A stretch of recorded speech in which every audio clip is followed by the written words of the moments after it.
आज हम पढ़ेंगे चैप्टर सेकंड नर व मादा युग्मोद्भिद संरचना व विकास का टॉपिक पॉलन किट।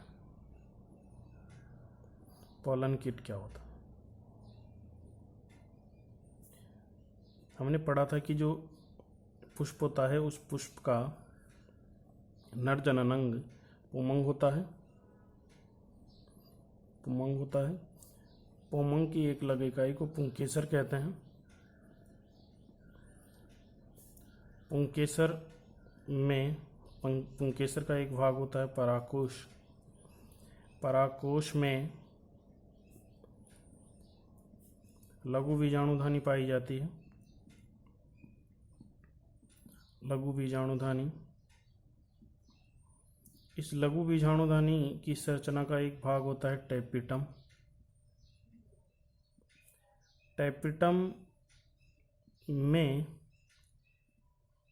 टैपिटम के द्वारा एक तेलीय पदार्थ का स्त्रावण होता है।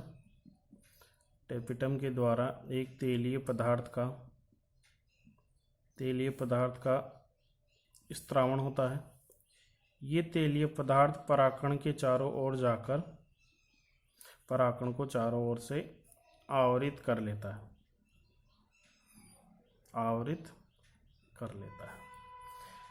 जो तेलीय पदार्थ आवरित करता है, इस तेलीय पदार्थ को पॉलन किट कहते हैं। इस तेलीय पदार्थ को अपन किस नाम से जानते हैं? पॉलन किट के नाम से जानते हैं। जो पुष्प होता है, पुष्प का नर जननांग भाग होता है पुंमंग। पुंमंग की एक लघु इकाई होती है पुंकेसर।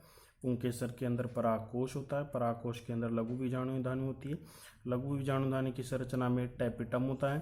टैपिटम जो होता है एक तेलीय पदार्थ का निर्माण करता है। ये तेलीय पदार्थ पराकण को चारों ओर से आवरित कर लेता है और इस आवरित पदार्थ को अपन किस नाम से जानते हैं?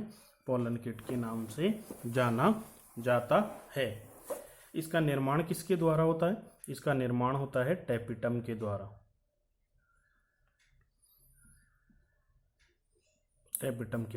तो उस पदार्थ को अपन पॉलन किट के नाम से जाना जाता है।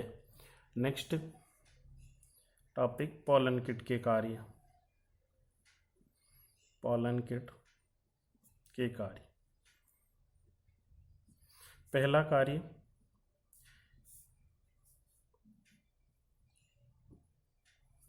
कार्य यह पराकणों को चिपचिपा बनाता है। पराकणों को चिपचिपा बनाता है जिससे कीटों से चिपक सके और परागण की क्रिया संपन्न हो। परागण क्या होता है? पुष्प के नर भाग से परागणों का मादा भाग पर स्थानांतरित होने की जो क्रिया होती है, उस क्रिया को अपन किस नाम से जानते हैं? परागण के नाम से जानते हैं। तो पॉलन किट का पहला कार्य क्या होता है? ये परागणों को चिपचिपा बनाता है जो कीटों से चिपकने में मदद कराता है और चिपकने से परागण की क्रिया संपन्न होती है। दूसरा कार्य परागकणों की पराबैंगनी किरणों से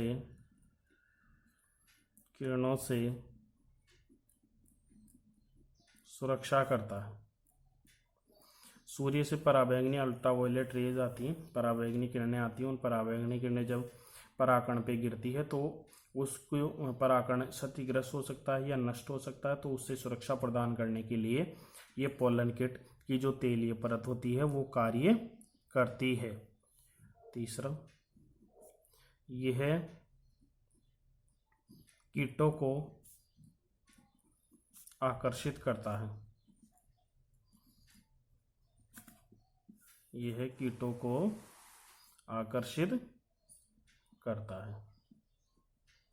कीटों को आकर्षित करने का कार्य भी किसके द्वारा किया जाता है?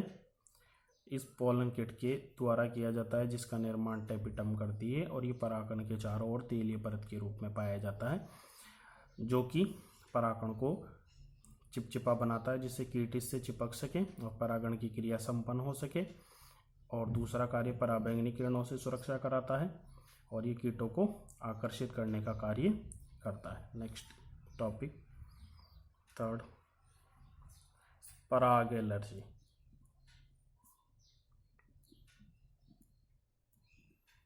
पराग एलर्जी क्या होता है कि परागकण अंकुरण करता है, तो अंकुरण करते समय इसकी परागकण का अंकुरण होता है, तो टेपिटम की कोशिकाओं से कुछ प्रोटीन बाहर निकलते हैं, बाहर निकलकर परागकण के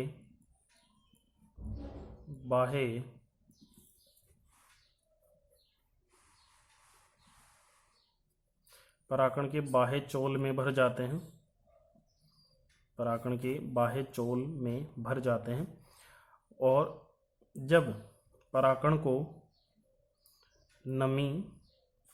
नमी के संपर्क में आता है, नमी के संपर्क में आने के बाद ये बाह्य चोल में जो प्रोटीन भरे होते हैं, ये प्रोटीन बाह्य चोल से बाहर आ जाते हैं, बाह्य चोल से प्रोटीन बाहर आ जाते हैं, बाह्य चोल से प्रोटीन बाहर आ जाते हैं और बाहर आकर मानव में एलर्जी उत्पन्न करते हैं। तो एलर्जी उत्पन्न करी किसने? परागकण ने। तो इस प्रकार की एलर्जी को अपन कहते हैं पराग एलर्जी। और इस एलर्जी से बुखार भी आ सकता है, सर्दी जुकाम भी हो सकता है। इस प्रकार की एलर्जी को अपन कहते हैं पराग एलर्जी। यहाँ पर जो ये प्रोटीन मुक्त होते हैं, ये मानव के लिए एलर्जी उत्पन्न करने वाले भी होते हैं और पादपों के लिए उपयोगी भी होते हैं, क्योंकि स्त्रीकेसर और परागकण की जो पारस्परिक क्रिया होती है,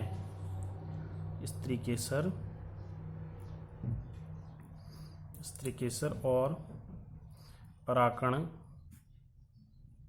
की जो पारस्परिक क्रिया होती है,